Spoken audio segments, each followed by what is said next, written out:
All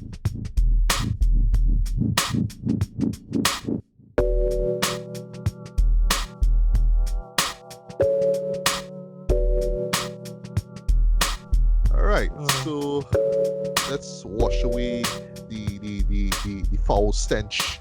Haha, get it? Of Artemis Fall. And that just came to my head. Oh my god. Wow, pat myself on the back. Ooh, I love myself, right? Let's What talk happens when you about watch Artemis Fowl? yeah, let's talk about the latest film from the author himself, Spike Lee, The Five Bloods. Ricardo, I just want you to do this just like a quick run through of what the movie's about, right? But before we begin, it's amazing that this movie is out and it's really like about a week or so ago. Three of us, including Tracy Hutchins, shout out to Tracy. We talked about Do the Right Thing. I mean, easily one of his most impactful films ever in his filmography. And we talked about how relevant it is today. And it's amazing that a movie like this, which it has allusions to the Vietnam War, still finds its way, or ways I should say, to be relevant with what's going on today as far as Black Lives Matter and stuff like that. All right, so Ricardo, take it away. What is The Five Bloods about? All right, so these old four Vietnam vets, come back together, meeting years after they being discharged. They come back to Vietnam for a particular goal, particular reason, and you find out what that reason is, where they have to basically find an old stash of old bars that was effectively payment from the U.S. government to a particular part of Vietnam, or a particular part of a particular subsection of the Vietnamese to help them out, and that's the reason. But it's more than that, emotionally and history, and it's called, it's the four of them, but it's have the five bloods because there's a fifth member they keep referencing in the past, and that's it. That's just what the base thing to start with. Right. So honest thoughts on The Five Bloods. Like what do you think about it? Yeah, what? Let us skip to Oscars and give Delroy the Oscar now. I know, boy. Like Delroy kills it in the show, but yeah, go on. Yeah, he is the true MVP in this movie, but I'll get him in a bit. But yeah, go on. Yeah. I don't expect to enjoy this as much as I did. They have the whole. Yeah, I'll go and say it does the whole switch screen time thing, aspect ratio thing even better than Grand Budapest Hotel in my opinion. That gimmick. Right. They do it well. It sets up great character work. Good. The context of everything, because the opening is really strong. I never watched the uncensored version of that famous photo with the guy shooting the other guy in the head in Vietnam. I never get to see the full thing of that, and they show it. It's like shit. How graphic it was. Right. Spike don't pull any punches in this one. The utter failure and injustice of the Vietnam War, and in context with civil rights movement in the United States. I love how that was just juxtaposed and put forward so well. Yeah. And then the actual story itself was interesting, just a nice, kind of interesting, not necessarily, kind of a heist film, depending on who you talk to within the narrative. But yeah, it's a heist film / an invented film / them reminiscing, and then all this great character work with the five of them. Every one of them you enjoy, and again, seriously, give Delroy Lindo his Oscar now, please. Yeah, please. Before I share my thoughts on this movie, because I have quite a amount of stuff to talk about. Claude, thoughts on The Five Bloods? So I went into this with pretty high expectations. I started following Spike Lee on Instagram after Black Klansman and the Oscars last year, and I the first thing that too. Like shame on me. I'm on IG and I'm even following Spike Lee. Wow. His Instagram is popping, and what was fun is that the minute you started following him around that time, he was talking about working on his new movie and being in Thailand and all these cool production photos, and I was hyped, right? Because then I was like, oh, cool, Spike Lee is making a Vietnam War film, and I did a little research, and I got even more excited because it turned out that the script started out as a spec written by Danny Bilson and the late Danny Bilson and Paul DeMeo. If those names don't ring a bell, those two are a writing duo who actually kind of specialize in kind of more pulpy stuff. Like most people know them for The Rocketeer, for example. Okay. Right. And then also the live action Flash TV series from the 90s that lasted a season. So what happened was they wrote a spec about this team of Vietnam vets who go back, kind of a Treasure of the Sierra Madre type thing. It's a treasure hunt story where these 5 vets go back to Vietnam to go back to Vietnam to find this lost gold, and the body of one they left behind. And this, apparently the spec went nowhere, but it ended up on Spike Lee's desk, and his first thought was, I want to bring race into this, because the original script didn't actually talk about race or racism or anything like that. So that was Spike Lee's contribution aside from directing, and he brought on his same writing partner from BlacKkKlansman. And I'm a huge I keep saying that, like, as far as like movie subgenres go, the Vietnam War is one of my favorites. Like, I love First Blood, Hamburger Hill, Apocalypse Now, the Platoon. The Deer Hunter, Dead Presidents is, I think, and that's one of the only ones that also, like the Five Bloods, talks about race. And I would say that if you're the kind of if you're anyone listening who watched the Five Bloods and liked it, I highly recommend Dead Presidents, because it's a similar one of looking at the Vietnam War film in the context of being black in the United States. Well, and by the way, that movie is turning 25 years old this year, actually. Yeah, it came out in 95 as well. If you want to do retrospective, my dude, I could. Dead Presidents is an absolute. I love that movie. I'd love to. I haven't seen that movie in ages, but I love it. I think it's oh gosh, I'm forgetting the brothers' names. The Hughes brothers. I think that's their best film, bar none. With Men's Society coming at a close second. I think I like Book of Eli a little better. Okay. But yeah, I remember that being in your top 10. Right. So obviously, Spike Lee, and I've been getting more into Spike Lee. I mean, last time we talked, I had seen Jungle Fever, Do the Right Thing, and BlacKkKlansman. Since then, in the run up for this, I also went ahead and watched Inside Man, Summer of Sam, right. And then today, The Sweet Blood of Jesus, and I'm still trying to process whatever the hell that was I just finished watching. No, you're making me feel like I need to watch this show. I'm still trying to figure out what the hell that was. But no, it's a very different movie than I was expecting. I think because the trailers show a lot of the flashback stuff in Nam, but the movie itself is more of the journey itself, and that's not a bad thing. It's definitely, I think it's a different movie than I was expecting, but the movie I actually ended up getting is pretty good. It's definitely it's on the side where I feel like there's some stuff that maybe could have been trimmed for the sake of pacing, but there are very few things that I would say I could cut.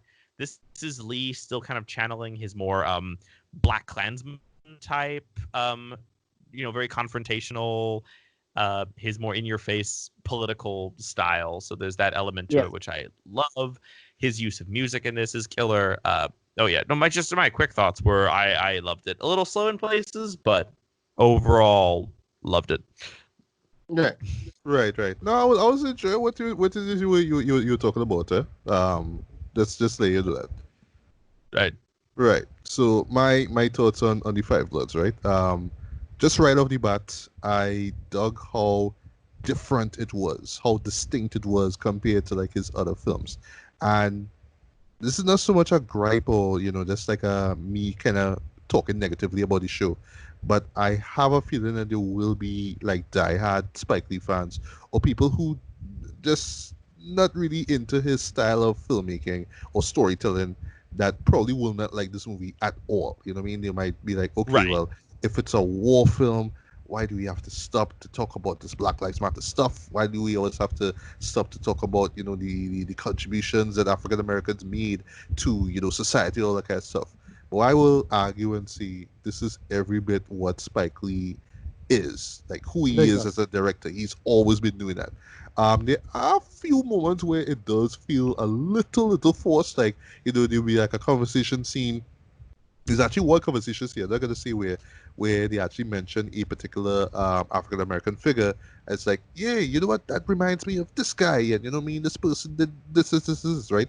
And well, one thing I love about the Yeah. show is that they will actually kind of show you like a photo. Well, this is a trend Yeah. with Spike Lee movies, right? Joint, sorry.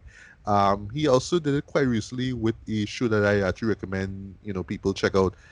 She's Gotta Have It, right? Even though it lasted 2 seasons before it got canceled. Mm, I do like the fact that, Spike and Netflix still on good terms. Is like, oh, you cancel my shit? Okay, fine. You know what I mean? I'm gone. You know what I mean? But it right. has that same sort of edited style where they will just zero in on a photo and just leave it up there for a Yeah. while. So yeah. Um, but yeah, I imagine for some people they might find it to be okay. All right, Spike, you're being a little too much like yourself. You know what I mean? You always have to bring up this stuff. Why can't it just be a simple, straightforward film that we can just rock back and enjoy and not really think about what's going on right now?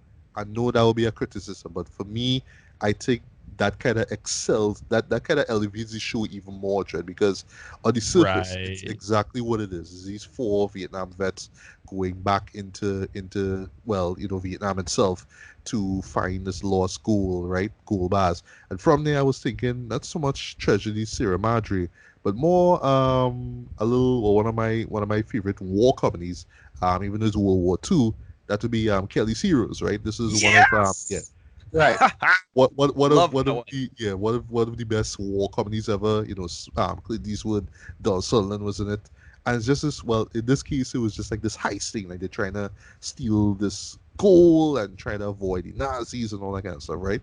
So I thought that it was going to be like that, but because of the trailer and because right off the bat, there's even a great scene where you have this club scene, right, in Vietnam itself, right? Where you see a poster of Apocalypse Now, Yeah. Oh well, which there was a great bit in the article because I shared it, but there was an article in the lead up to this movie where Spike was like that he wanted this to be in the tradition of all the great Vietnam War films like Apocalypse Now and Platoon. He said, except Green Berets because fuck John Wayne. Yeah. yeah, I saw Green Berets ages ago. I can't remember how that went at all, but The only pro Vietnam War film that Right. exists. The only uh oh my. It is right, aged like a that's like what a it is. Yes, fine yes, yes. cheese. It is aged like a cheese. Yeah, Right. I remember that aspect of the show now. Right. So as I saw the apocalypse now, and I was getting that vibe just off the promotion for this show. Yeah. So I just got the idea that okay, it's gonna be like Apocalypse Now. Characters going into the jungle, they're gonna lose their minds ever so often, but they're gonna kind of be confronted by themselves and just the horrors of war itself, right? What I did not expect, this actually caught me by surprise, was the real the present day stuff. Like I thought it was just going to be entirely Vietnam War stuff and just what African American soldiers had to deal with back then, but just that juxtaposition between what's going on now, well, with the characters now and then what's going on in the world right now with what happened way back when, well, from the 60s up to, the time of the Vietnam War, I thought worked excellently, in my opinion. Um, Mm. but yeah, like I would say you have to know Spike Lee's work to get where he's coming from. Because yes, as the movie begins and as it ends, he's showing you all this, footage. So it starts off with I love that it starts off with Muhammad Ali because I mean he was Yeah. one of the major African American figures who's like, It's no, I'm gonna not be, gonna yeah. go and fight in your war. I'm not gonna do that shit. I'm sorry. I am already dealing with the war in America as is. Me having to fight for my beliefs and all that kind of stuff. Why would I go and fight in your war, Dread? And that to me is kind of like what the movie is about. Just these characters who were drafted into this war, right? And because of the horrors they went through, right? They don't really go into detail about it, but mainly it involves the death of their friend, who is like the fifth blood. That would be Yeah. Probably not. well, Norman Stormin. Holloway, or they call him Storm and Norman, played by Yeah. Chadwick Boseman. I'll talk about him in a bit. Yeah, Mm. you see how that pretty much affected them. And I love the idea that they're going back there, not just to collect his body, right? Well, his corpse or whatever it is, right? But to acquire these gold bars and yeah, use it for their benefit. Because I love there's a moment where Storm and Norman is like, yo, why we actually gonna use this gold and give it to Vietnam for? Why we don't keep it for ourselves? Repatriation, bro. You know what I mean? So I love that, right? But in this case, it adds a different context of what's going on. Because like, well, let's use this to help, our family, our friends, especially those who are fighting the same stuff that we were against back in the days, you know what I mean? I.e. the Black Lives Movement. And I love that near the end they kind of zero in on that. So there is noble intentions here, but because of the damages that the war left us with, especially with the Roy Lindo's character, that's what Oh adds the whole God. apocalypse now thing. So once again, it's like, okay, we're going out there, we're going in the jungle, we're doing this job, but you're kind of confronting yourself, and it's how it scars you and all that kind of stuff. What I also did expect too was the sort of um I would say the violent stuff that takes place in the present day. Like I thought, like all the violent stuff Yeah. was just gonna be flashbacks, right? But then they threw the subplot involving this French guy played by Jean Reno. I know he's in it. You have Yes, these yes. Vietnamese officers who pretty much want the gold bars themselves. So you have these standoffs that go off, and then there's another element in it, and that brings up a character I didn't expect to see in the show. This is this French woman who pretty much deals Yeah. with like finding Right. landmines and just getting rid of them before affecting the lives of people. I love how Spike sets it up, right? Because there's a Vietnamese guy who has one leg, and they're like, okay, what's the point of this? Oh, sorry, not the Yeah. point. Like, what are they leading up to? And when they hit you with the whole, okay, well, yeah, today people could be walking in that jungle, step on a mine and lose their leg or worse. That's where the hitman are. Like, what was the point of her character? So it's her and two other guys who involved in this, and they just end up getting roped into this big confrontation between, the Four Bloods themselves and these Vietnamese guys.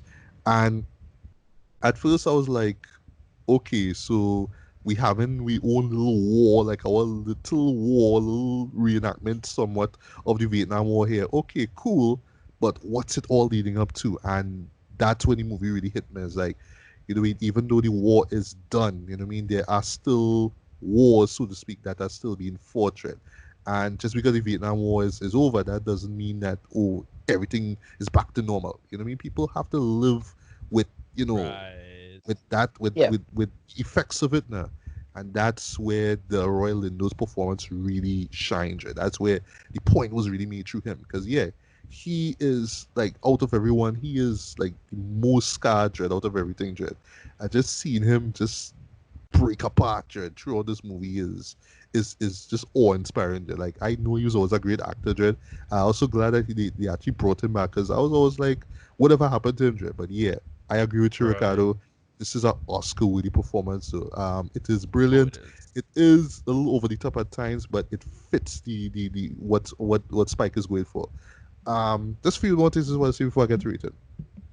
Our love, though, just similar to Black Klansman and Inside Man, the movie is entertaining. It's telling a Yeah. pretty straightforward, entertaining story, but you might think, oh well, why you always have to keep reminding us of the black struggle, all that kind of stuff. But it how it all comes together, especially with the climax. So well, I would say the epilogue of the film, which really hit me deep though. And when Yeah. that came in, I was like, okay, this is what it's all about, and I love that, right? Because like I say, at first you might think, oh, he's just shoehorning all this stuff because he's Spike Lee, but no, he has a point. He's trying to make a point here. Yeah. I mean, who could blame him? It's Spike Lee. He's talking about the Vietnam War. Yes, African Americans were there, and there's a lot of things that happened to them that we don't even know about, right? But I love that he was able to take this as an opportunity to do that. But not just that, because it could have just been simply, oh, this is what African American soldiers had to go through back then. But no, he relates it to what's going on now. You know what I mean? And I loved how he did that. He did it in a really smart, intelligent way, not like, oh well, I just need to educate you guys on these things, right? Even though it may come off like Yeah. that. Um, Yeah. Right. yeah, technically, this is a very, very, very well shot film, like Yeah. gorgeous cinematography throughout though. And he even does this really great like aspect ratio thing. So Yeah. he would have like the letterbox format. He would have the for where the movie begins in present day, and then he has the 4:3 format that's Yeah. for the Vietnam War scenes. And then boy, which blew me away boy, because it's how it builds it, because you actually see the format is grow until it fills up the whole screen, and this is Yeah. where the rest of the movie takes place in the jungle itself. I was like, what? Like, Yeah. Spike though, like, that to me is like the thing I love about this movie. That even at Spike's age, and even though yes, he is bringing up stuff that he's explored in many films before, he still could find a way to at least make it feel fresh and original and unique and special, right? And that's why I got here. So yeah, it is a war film. You know what I mean? You do get a juxtaposition between what's going on in the present and in the past, but he still keeps it. He still Well, keeps the kind of focus. Like he is Yeah. telling a story I, whilst I would entertaining. right. argue. Yeah, I would argue that he was like it was the let's just call it didacticism of this is a lot more organic than it was even in Black Hand Zone, in my opinion. I would Uh, agree. I would agree because yes, there yeah, are like moments Black where Hand Zone, I characters felt would like. There's moments where yes, characters will talk to the screen or they will stop to right, tell you about what what I mean, like the struggle of with Malcolm X and Martin right, Luther King and and all that kind of stuff. the But it larger feels organic. It does. yeah, the larger, the larger argument to be made against, well, I don't know what to call it, American hegemony, American empire, if you want to call it, whatever, right? Military industrial complex, or the aspects of just connecting it, the black struggle with just the Vietnam War, and just the share in just as the Vietnam War and referencing these things is that yeah, it's all connected, and they make it work now. Yeah, In yeah, that sense, I Right. love that. Like, yeah, I would admit And at first I like was looking for the connections, but you just have to stick it out, though. And then when I feel the like connections are made, it's like, yeah, yeah, it I works. feel like that opening, like the opening credits montage, does a good job of setting up a lot of those connections in it, like yeah, pretty early on, I would say. I also think, going off what you were saying about this being um, Spike Lee exploring some things that maybe he's talked about before, um, I would make the point that this is one of the most lavish budgets he has had to yeah, work with in the Yeah, yeah. like past, and this is easily he's one of his most making. expensive films. And it's again, it's this whole thing of that Netflix has been. It's hilarious that I remember when streaming services started going with their own movies and everyone started clutching their pearls. It would be the death of cinema, but Right. no, Netflix has actually been making a conscious effort to like From the get be go, yeah. right. Netflix has been making an effort to try and be like, be a home for auteur cinema as Yeah. like kind of their push to get recognized as a legit studio. And this in so many ways, this is their follow up to The Irishman in that Yes, regard. yes, yes. Right. From Martin Because Scorsese. But So it's from only a it, matter.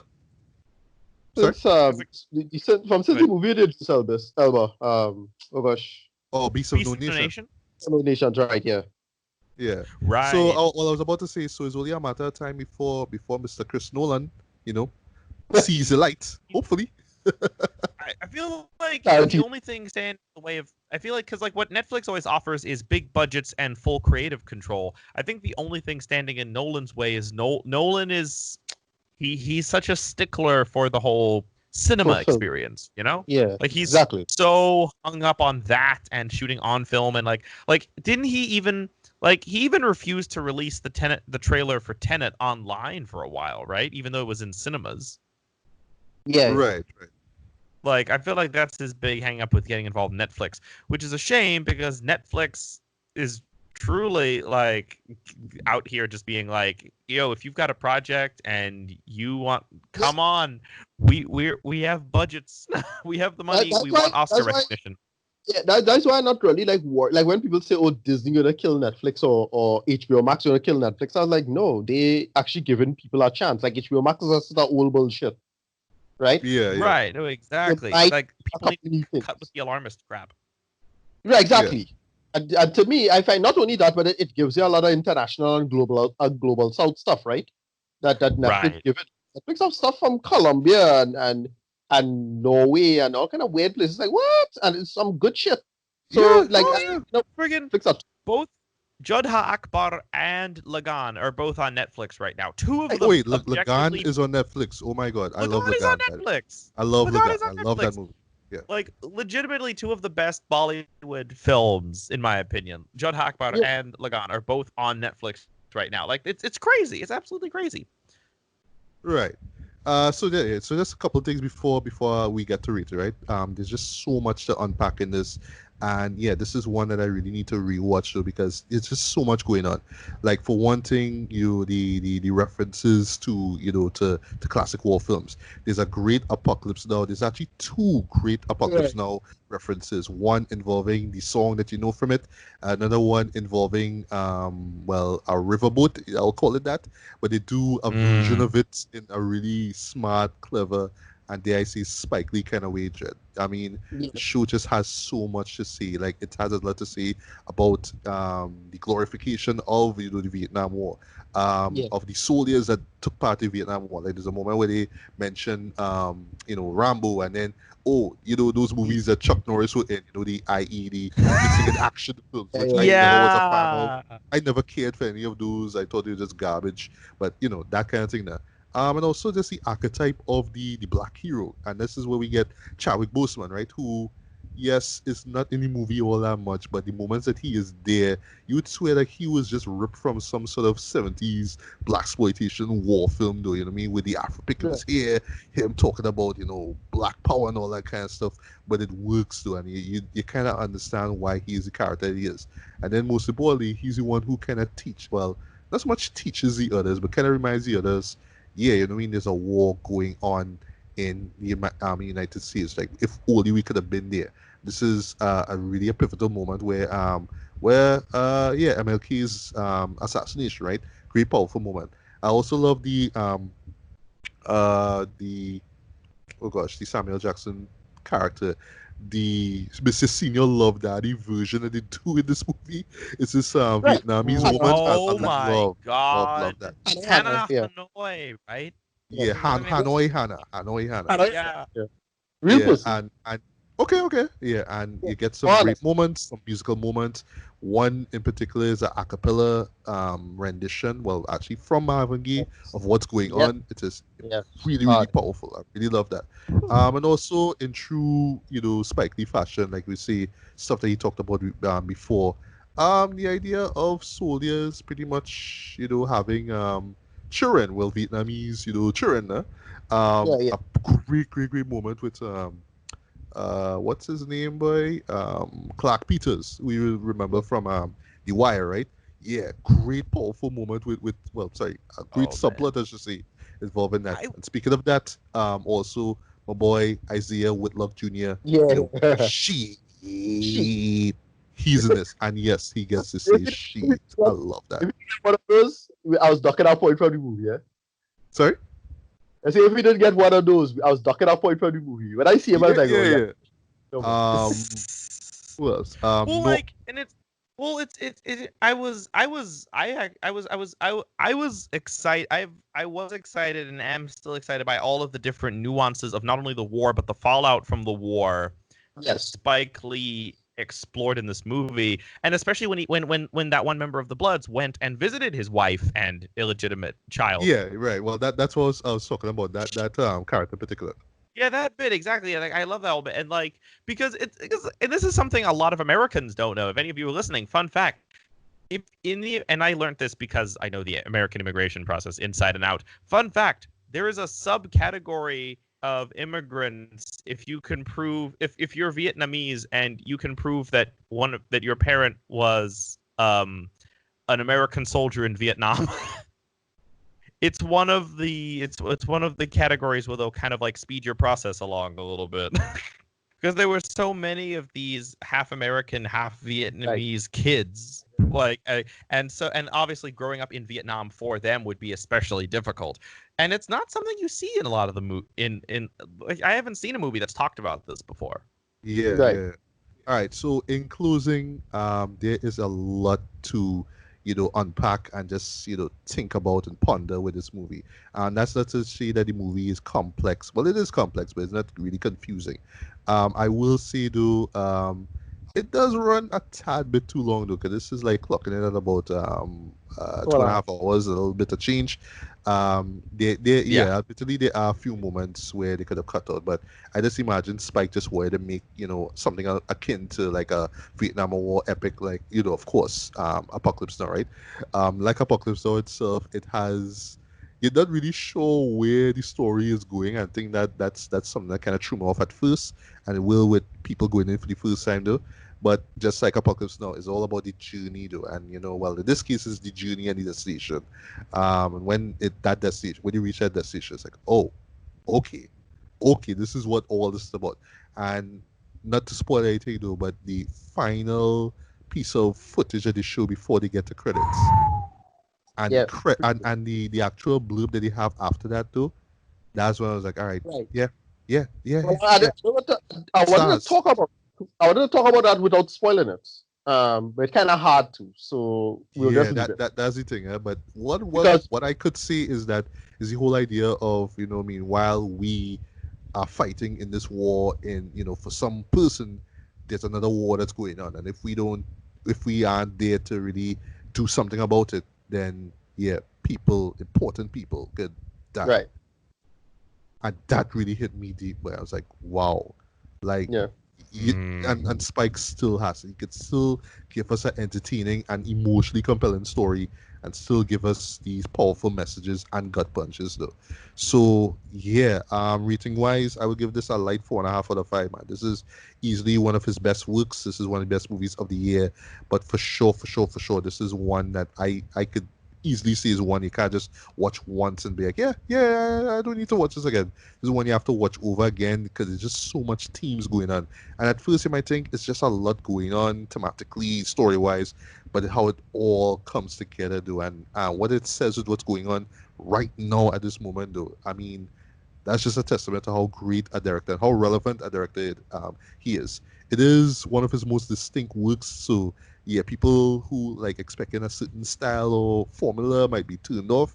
But I would just say trust the process. Just stick with it, go with it, and when it ends, you're gonna be like, yeah, yeah, it's right up there amongst one of his greatest works, man. So yeah, I wholeheartedly recommend you check out the Five Bloods.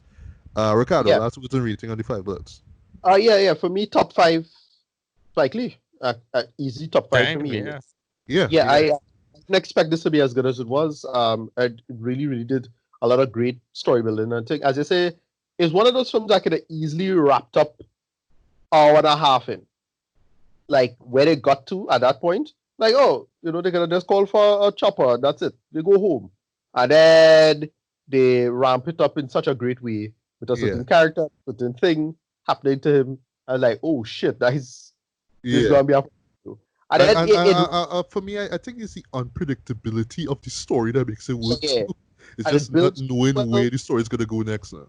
Right, and it builds so well. Then you get to again Delroy Lindo, so good in this.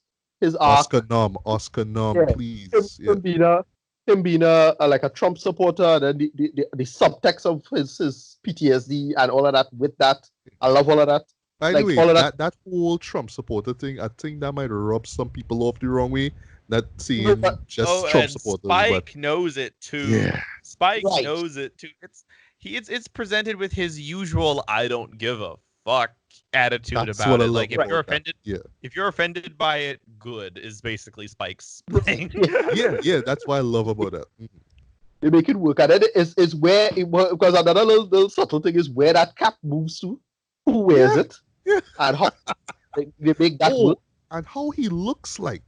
He looks eerily familiar to somebody that we know, right? Yeah, yeah, I clearly, love yeah, like that. I love that. Perfect. Perfect and, casting, right? and then yeah, I'll say just all the character stuff really really works. Again, the guy with the prostitute back in the days, she was a prostitute back in the days, and then how their life plays out.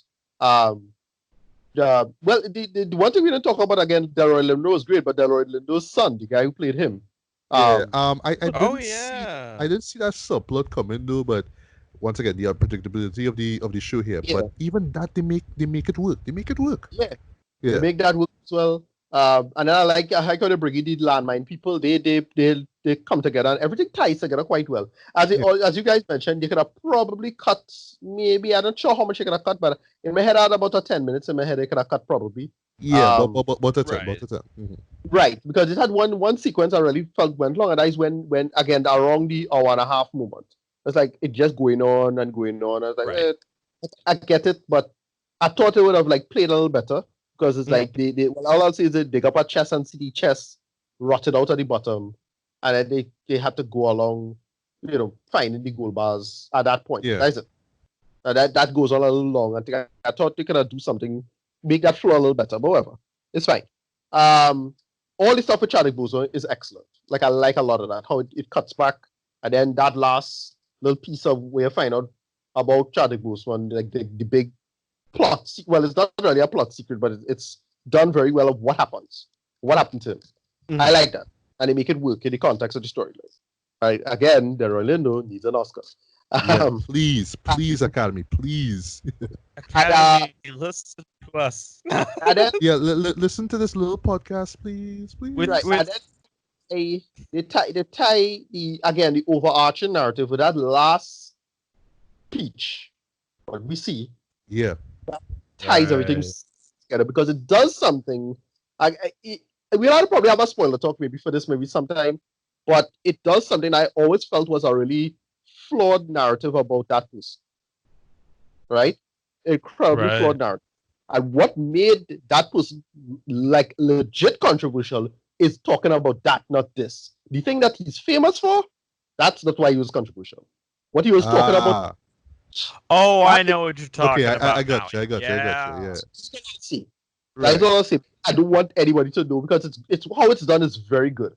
I like okay, you really put a cherry on top of that last piece there, and it's legit excellent. I really love this movie. I didn't expect to enjoy it as much. We get all the little spikeisms like that last piece with the guy and his daughter and they're on the trolley track. You know, Yeah, I was waiting for that moment, and when it hit me, I was like, yes, Spike Lee's doing it again. Yes. Sure. We get a wire. We had to have it. We got a wire. Shit, we got that. Yeah. Delroy Lindo, excellent. The son, so good. All of them, they just great little character moments and how they play that out. Because then, and then the last piece again, there's a nice last piece with Chadwick Boseman where you get to see his family, and I love that little subtle moment. Oh, It's some, that's so good. Yes. yeah, and they do the whole Arlington cemetery stuff, and how that process plays itself out, and caring about the troops and just this workable history, and then the context of Vietnam, little things like saying offensive things like what a gook is, what that is. It has a lot of weight, a lot of people, and that whole sequence is really good as well. Little subtle little character moments and how they make it work. Yeah, for me, really really high score. I give it like a 9 out of 10, maybe 9.5. Nice. I did not expect to enjoy it as much as I did. Because like you, I was expecting all this stuff to pop in the past. I was not really expecting a modern narrative story. But then we get a lot of that. That's the story, and I was like, okay, it is making work. The past story was not as important as I think it was. Just the reverberations, all of that. That's why.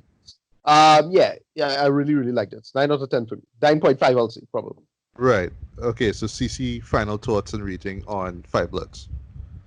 So, I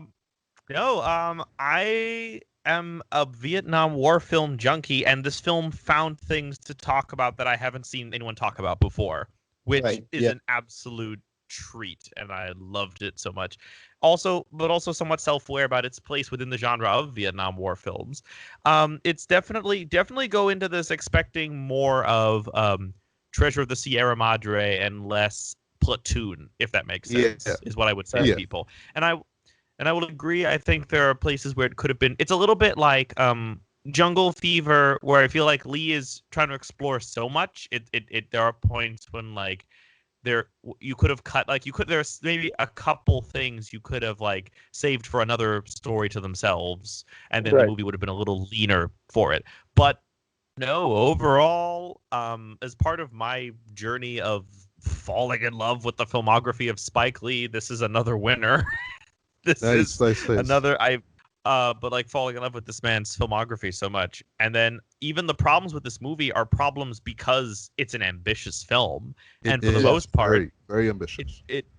And I do love this as a footnote in Netflix's journey to become the next United Artists. I think I appreciate it for that, for the same reasons I liked The Irishman as well.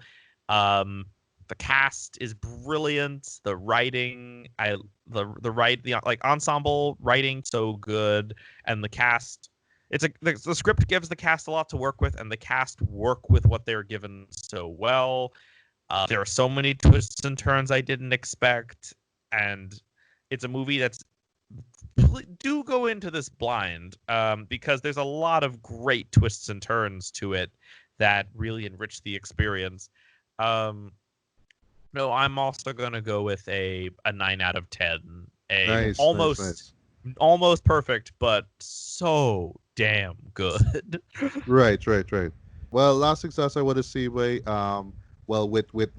Netflix releases, like big releases like Irishman, Roma, and Marriage Story, getting releases through the Criteria Collection. I expect this to be hitting the collection very, very soon, because right now, as far as Spike Lee joints, we only have Do the Right Thing and Bamboozled, which is a movie that, yes, I haven't seen, but I want to see it. I really need to see it. I know I'm gonna love it. Actually, I remember how big a deal that was back in like 2000. But yeah, both those shows are in the Criterion Collection right now, and I have a feeling Five Bloods is gonna make it there. I hope so. I really do need to check this out again, though, because there's just so much to really like dissect and just like analyze that. I have a feeling a lot of people are going to be doing this up until the end of the year. And yeah, this is going to be a top 10. This is going to show up on a lot of top 10 lists for 2020 for sure. So yes, folks, it's on Netflix. You have no excuse unless you generally do not like Spike Lee films. I mean, if you don't, well, that's just you. Yeah. Other than that, though, if you just want to see a great movie, you know what I mean, especially with what's really going on right now, yeah, by all means, give the Five Bloods a look.